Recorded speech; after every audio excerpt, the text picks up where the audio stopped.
Hey, welcome to Shane's Main Shop. We're looking at a Delta faucet that won't shut off. So we're going to show you how to fix it. No matter what we do, it won't shut off. So we're going to show you a quick tip that will get you by. Sometimes it's the case you may need a new gasket, you may need a new core, which I think I have a video showing that. But I think it's different in this case. I think something's just come loose, so we're just going to take a look at it. In some cases, you'd have to turn the water off, but what we're going to do, we won't need to, so we're not going to pull the core out. But there is a set screw on the handle here, and this is a Delta faucet. It's a kitchen faucet. In this case, it's a 3/32 Allen wrench screw.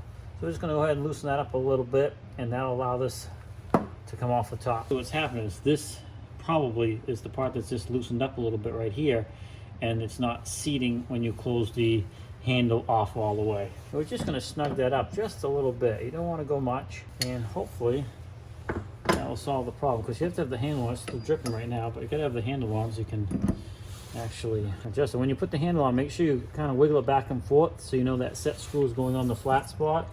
And you can see now we just have a drip before we had a full-on pour.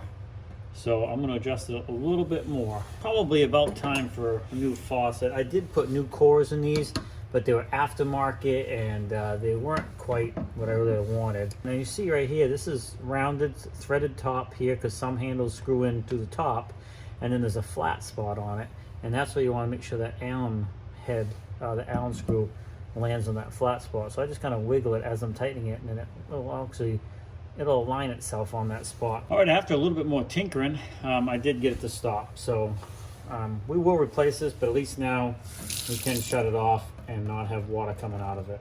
Hopefully that'll help you out. If it did, please, bump that thumbs up on there and come back for more videos. And if you haven't already, don't forget to check out Ben's channel, The Art of Doing. He has a variety of videos, and he's just trying to inspire people to try something new. So swing over there. There'll be a link for that down in the description. And of course, come back to Shane's Main Shop to check out other videos and probably a future faucet replacement. But hopefully, in your case, this will do the trick for you. Thanks for swinging by Shane's Main Shop. Have a great day, and we'll see you in the next video.